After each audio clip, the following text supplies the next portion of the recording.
Olá, queridos alunos, tudo bem? Eu sou o professor Guilherme Correia, professor de Direito Empresarial, e estou aqui com você em mais um encontro para a gente agora trabalhar o direito societário. A gente vai fazer uma breve introdução aqui ao direito societário, porque depois a gente vai adentrar nos tipos societários. Iremos trabalhar com sociedade simples, sociedade limitada, sociedade em comum, sociedade em conta de participação e sociedade anônima.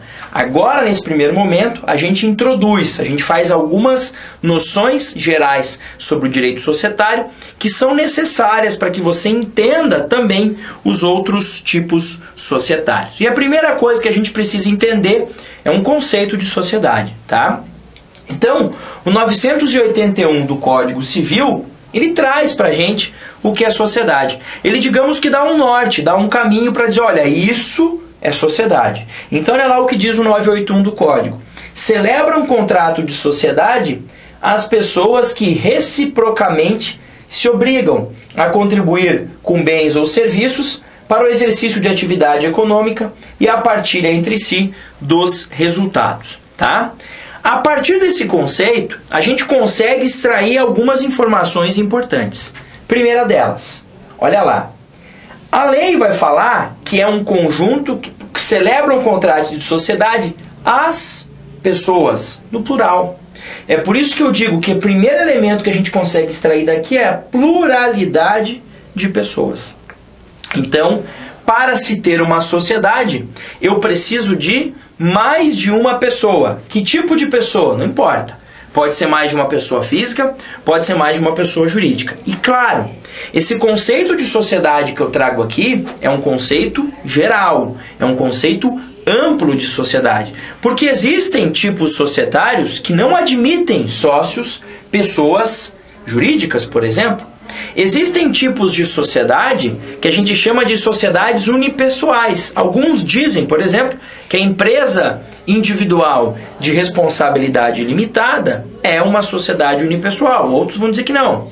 A sociedade subsidiária integral, quando a gente trabalhar com sociedade anônima, você vai ver isso, é um tipo de sociedade que tem apenas um sócio. Então, como eu disse, em regra, você tem sociedades formadas por mais de uma pessoa. Eventualmente, você pode ter sociedades unipessoais. Por isso que eu disse, esse é um conceito geral, que serve para a maioria dos tipos societários. Segundo elemento que eu tiro daquele conceito do 981, contribuição recíproca com bens ou serviços. Ou seja, os sócios estão imbuídos de uma mesma finalidade. Os sócios contribuem, tá? Claro que alguns tipos societários, por exemplo, sociedade limitada, não admitem a contribuição com serviço por parte do sócio. Ele até pode trabalhar na sociedade, mas a contribuição para formar o capital social não pode ser com serviço. Mas outros tipos admitem, tanto serviços como bens. Por isso que eu digo, um conceito amplo. Então, de forma geral, se um conjunto de pessoas está contribuindo com bens ou com serviços, está preenchendo aí os elementos do conceito de sociedade, tá? C. Exercício de atividade econômica. Sabe as associações? Falta isso a elas. As associações não visam lucro, ainda que tenham. As associações não têm por objetivo lucro, ainda que tenham. Um clube recreativo, um clube social, é uma associação normalmente. Não tem intuito lucrativo. Pode ser que tenha lucro, pode ser que sim. Pode ser que essa associação ela tenha lá um número efetivo muito grande de sócios, em dia, e ela tenha um salão para eventos. E esse salão foi locado praticamente todas as quartas, quintas, sextas, sábados e domingos do ano. Ou seja, gerou um lucro. O objetivo não era, mas teve lucro. Continua sendo associação. A sociedade tem por finalidade, tem por objetivo o lucro. Quando a gente fala atividade econômica, é atividade que objetiva, que visa o lucro. Ah, mas não teve lucro. Isso é um outro problema. Tá? O fato de não ter tido lucro não retira o caráter econômico dela. O que retiraria o caráter econômico é não ter a finalidade lucrativa. Se teve a finalidade lucrativa, é isso que importa, tá? Terceiro elemento, quarto elemento, partilha dos resultados. Ou seja, eu preciso Tenho sociedade quando essas pessoas que contribuem com bens ou com serviços têm por intuito o lucro e repartir esse lucro. E cuidado, repartir resultados, não só lucro. Pode ser uma repartição, inclusive, de prejuízo eventualmente, tá? E aí, só para finalizar, alguns vão dizer que um outro elemento seria a chamada affectio societatis, que é presente, pelo menos, nas sociedades de pessoas, a gente chama assim. As sociedades em que as características pessoais dos sócios são importantes. Tem sociedades que não estou nem aí para quem é o sócio. Então eu tenho pessoas que eu não gosto na minha vida. Eu não gosto desse cara, não confio nele, não vou com a cara dele. Mas quem sabe eu e ele somos sócios de uma mesma sociedade. Por exemplo, de uma SA, de uma Petrobras da vida. Eu tenho ações lá e ele também. Os dois são sócios de uma mesma sociedade. Mas é uma sociedade que não está nem aí com as pessoas. Diferente de uma sociedade, por exemplo, de advogados, onde você vai se associar, onde você vai trazer como sócio alguém que você confia, alguém que você acredite no trabalho daquela pessoa, em que a característica dele é importante. E para esses, há essa necessidade, ou tem-se também como elemento, essa chamada affectio societatis. Tá? O 981, no seu parágrafo único, ele vai trazer o que a doutrina chama de sociedade de propósito específico. E muita gente fala, uma SPE, Sociedade de Propósito Específico. O que é uma SPE, professor? Olha lá, a atividade pode restringir-se à realização de um ou mais negócios determinados. Então, você tem uma sociedade, por exemplo, que desenvolve o ramo de restaurante. Você diz, olha, objeto social, vender refeições no almoço e no jantar, ponto. Mas que dia? O dia que eu quiser vender. Se eu quiser abrir de segunda a segunda, eu quero abrir de segunda a sexta, sábado e domingo descansar. Eu vejo que segunda a sexta não é mais uma boa, eu vou abrir sexta à noite, sábado o dia inteiro, domingo o dia inteiro, ok. Ponto, eu escolho na hora que eu vou desenvolver. Diferente da SPE. Então eu vou fazer uma sociedade para vender alimentos. Quando? Na época da Copa. Por quê? Tem um estádio de futebol muito distante na sociedade. Na época que teve a Copa em 2014 aqui no Brasil. Muito distante da cidade. Não tinha nada perto. Eu vou abrir um restaurante lá. Só que depois da Copa eu vou fechar. Por quê? Porque lá não tem nada. Lá ninguém vai para aquele lugar. As pessoas só iriam por causa do jogo. Então eu vou abrir. Tá? Eu vou abrir uma sociedade para realizar festas na época da Copa do Mundo. Tem a FanFest oficial, que é muito cara, não é qualquer um que vai. Eu vou fazer uma outra festa, tá? Uma outra festa paralela, com outro tipo de música, para um outro tipo de público. Por exemplo, que não gosta daqueles tipos de música que toca lá. Vou fazer uma sociedade para desenvolver essas festas. É possível fazer isso? É possível. É comum? Não é tão comum, mas existe e você precisa conhecer, tá? Dentro dessa introdução ao direito societário, um conceito básico é você saber distinguir sociedade simples de sociedade empresária. E aí, cuidado. Eu tenho um contador muito amigo meu que me ajuda em algumas questões de contabilidade e que eu ajudo ele em algumas questões jurídicas. Perfeito. Compartilhamos alguns clientes na advocacia, os meus clientes advogados da advocacia consultam ele como contador e vice-versa. E a gente sempre entra numa discussão quando eu falo para ele, olha, essa sociedade é simples. Aí ele diz, não, ela não está no simples. O faturamento dela supera. Eu falo, calma, são coisas diferentes. Eu não estou dizendo que essa sociedade está inscrita no Simples Nacional. Eu estou dizendo que ela é simples. Ser simples é o contrário de sociedade empresária. O que eu quero dizer é o seguinte, aquele simples da Lei Complementar 123 de 2006, o chamado Simples Nacional, que é um sistema de facilitação de tributos e também de outras obrigações do empresário, como por exemplo o registro, não tem nada a ver com essa distinção aqui. Aquele simples lá está relacionado basicamente ao faturamento. Eu quero dizer o seguinte, eu tenho uma empresa, por exemplo, uma sociedade empresária, que vende rodas automotivas.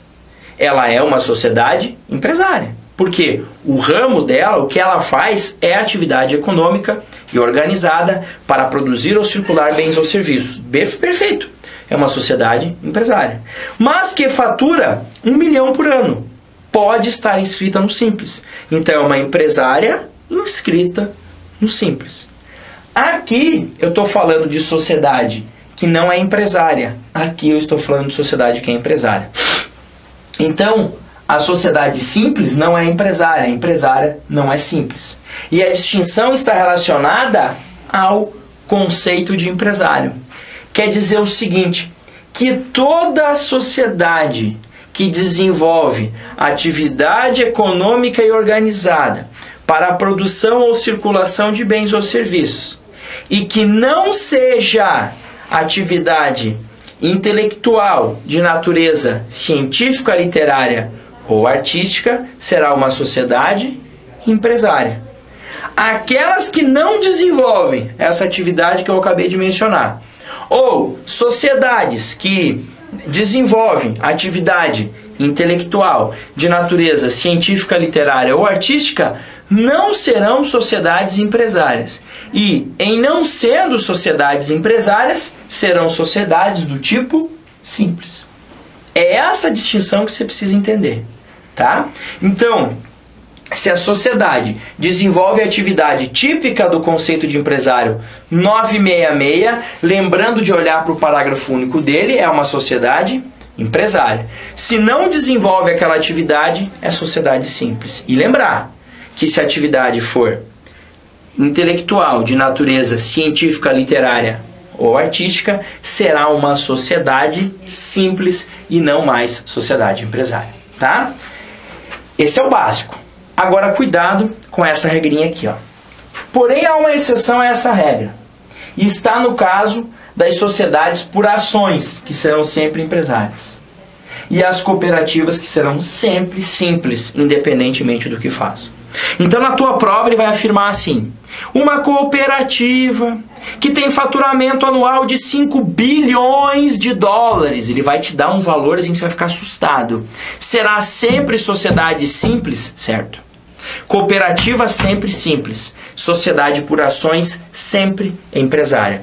E quando eu falo em sociedade por ações, o exemplo mais importante é a sociedade anônima. É claro que você tem também a comandita por ações, mas que isso quase nunca caiu no exame de ordem, não vou se preocupar com isso aqui agora. Tá? Não vamos nos preocupar com isso agora. Mas sociedade anônima sim. Então, SA, sociedade anônima, sempre empresária. Tá? Cooperativa, sempre sociedade simples, independentemente da atividade que desenvolve. E a limitada, tem que ver o que ela faz. Se ela se encaixar no conceito do 966, já excluindo a hipótese do parágrafo único, será empresária. Se não se encaixar naquele conceito, será simples. Então, professor, a sociedade de advogados é simples ou empresária? Simples. A sociedade de dentistas? Simples. A sociedade de artesãos? Simples. E assim por diante. Beleza? Personalidade jurídica das sociedades. Vou falar um pouquinho sobre a aquisição. Professor, como é que eu adquiro a personalidade jurídica de uma pessoa natural? A lei vai dizer o nascimento com vida, mas a lei põe a salvo os direitos do nascituro. Isso é direito civil, isso não me importa. Eu estou preocupado com a aquisição da personalidade jurídica das sociedades, tá?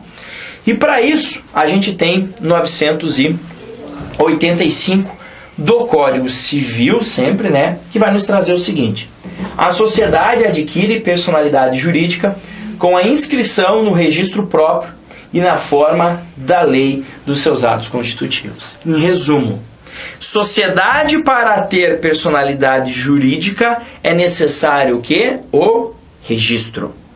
Sem registro, a sociedade não possui personalidade jurídica. Toda sociedade que não tem personalidade jurídica é uma sociedade despersonificada. E uma das razões para ela ser despersonificada é justamente a ausência do registro. Então, sem registro, a sociedade existe? Existe, mas sem personalidade jurídica própria. Ou seja, um ente despersonificado ou despersonalizado. Então, sociedade sem registro é uma sociedade sem personalidade jurídica. Agora, onde eu faço o registro? Depende. A tua sociedade é simples? Faço o registro no registro das pessoas, registro civil das pessoas jurídicas. Se for especificamente uma sociedade de advogados, o registro será na Ordem dos Advogados do Brasil, tá? Agora, se é uma sociedade empresária, eu faço o registro no Registro Público de Empresas Mercantis, tá? Registro Público de Empresas Mercantis, que fica a cargo nos estados de quem? Da Junta Comercial. Então, as sociedades simples, professor, eu não vou inscrever nas juntas comerciais? Não, não há essa necessidade, porque só lá se inscreve as sociedades empresárias, tá? Adquirida a personalidade jurídica. Sociedade agora tem personalidade jurídica própria. O que isso significa na prática? Separação patrimonial da sociedade em relação aos seus sócios. Eu consigo ver claramente o que é patrimônio dos sócios, o que é patrimônio da sociedade. Então, a sociedade é dona dos direitos decorrentes do contrato de locação. A sociedade é dona desse carro que é utilizado para desenvolver a atividade. E a casa na praia? Não, a casa na praia é do sócio. Não tem nada a ver com a sociedade.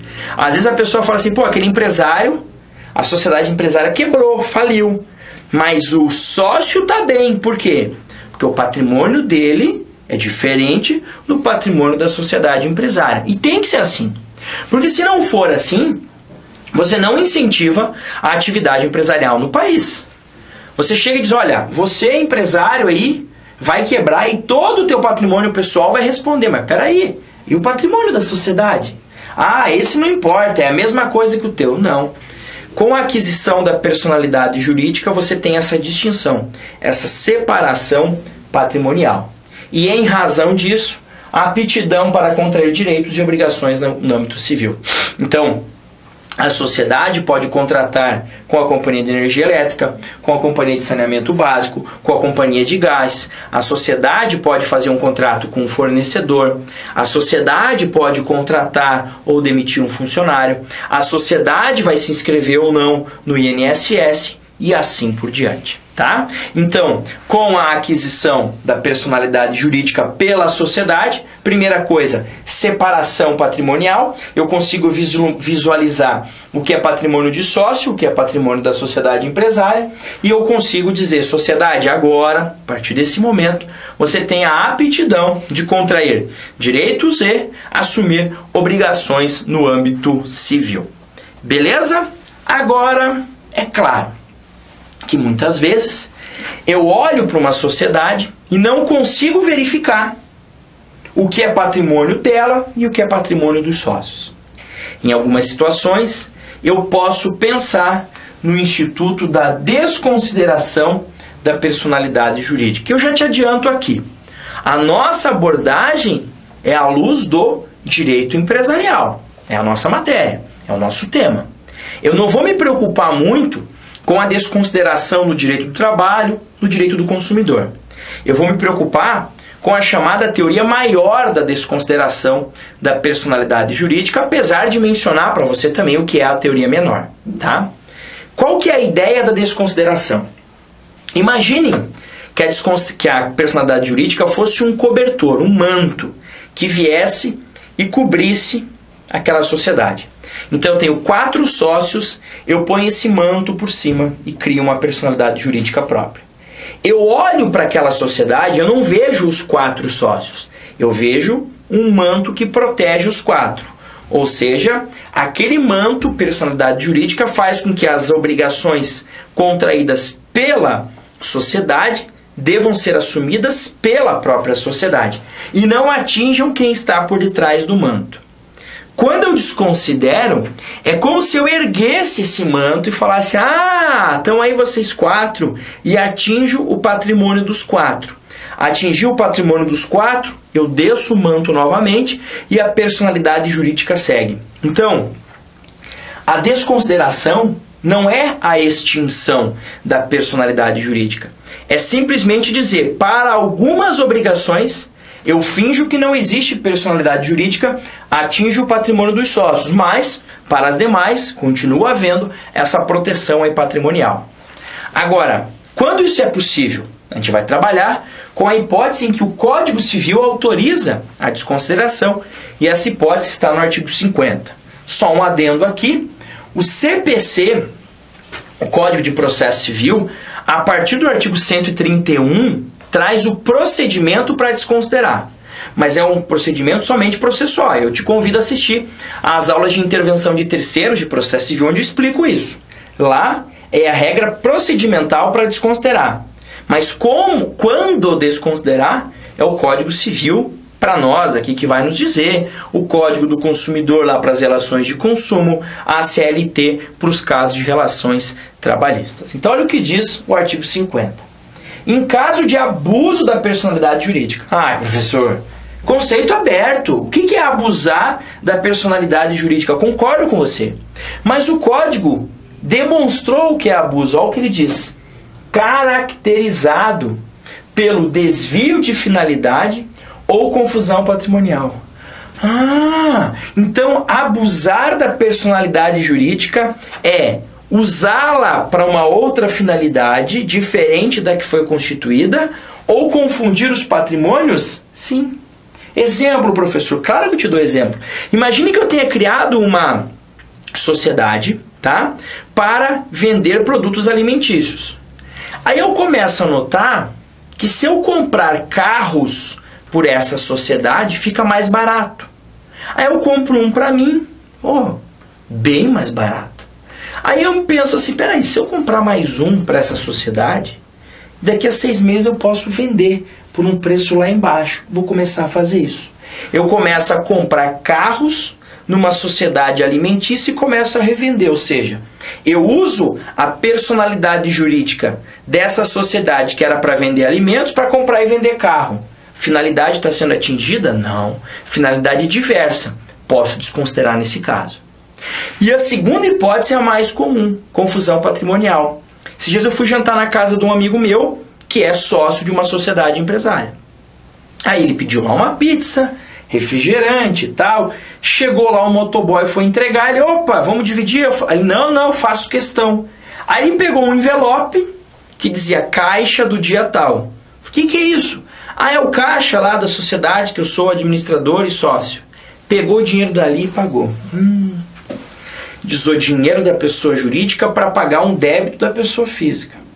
No outro dia ele me contou que pegou o salário dele, então o dinheiro dele, ele tem uma participação nos lucros, ele repartiu o lucro da sociedade, pegou e pagou uma dívida do fornecedor lá da sociedade.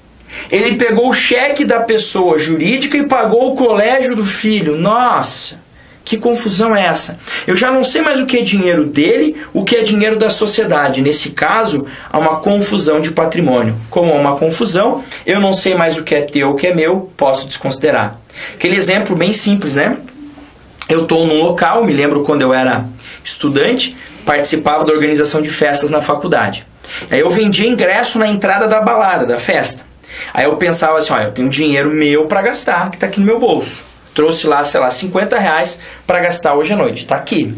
Aqui nesse bolso, eu coloco o dinheiro das vendas dos ingressos. No fim da noite, eu chego lá, esse é o dinheiro das vendas, que não confundiu com o meu dinheiro, que era da pessoa física, meu aqui, não era dessa associação da qual eu faço parte. Tá bom? Tá bom. Só que no meio da noite, o bolso fura.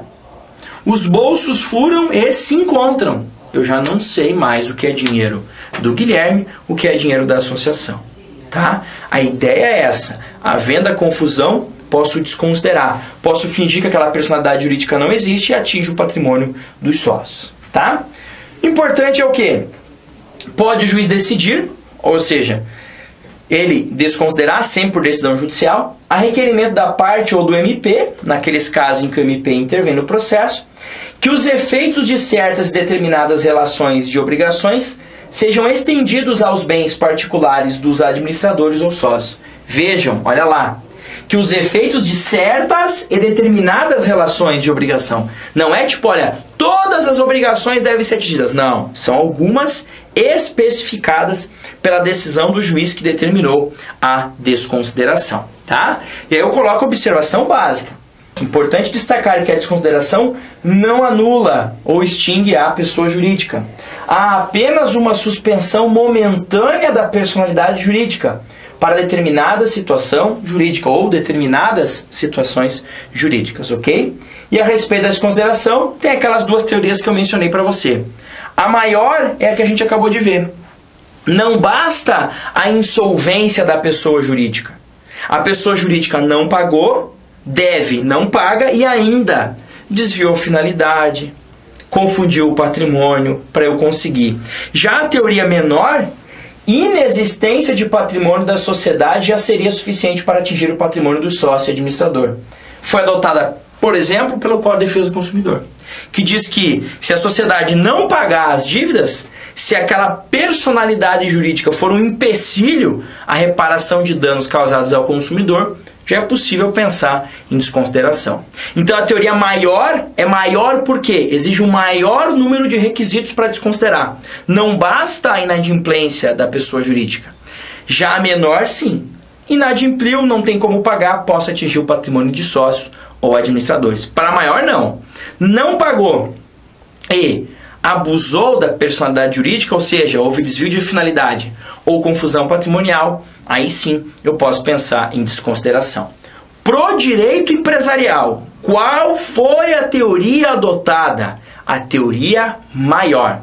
A menor é adotada no direito do consumidor, por exemplo, e também, em algumas situações na Justiça do Trabalho é mais fácil haver desconsideração. Agora com a reforma trabalhista eu não sei te dizer bem como ficou isso, aí o professor de Direito do Trabalho vai te contar, mas para nós aqui o exemplo clássico de aplicação da teoria menor é nas relações de consumo. Já nas relações empresariais, que é o que eu me preocupo aqui nesse momento, a aplicação sempre da teoria maior. Ou seja, não basta a insolvência, mas também precisa do abuso. E o abuso da personalidade jurídica é caracterizado pelo desvio de finalidade ou confusão patrimonial. Beleza? É isso. Volta do bloco, a gente continua com um novo assunto. Bons estudos, um grande abraço e até mais.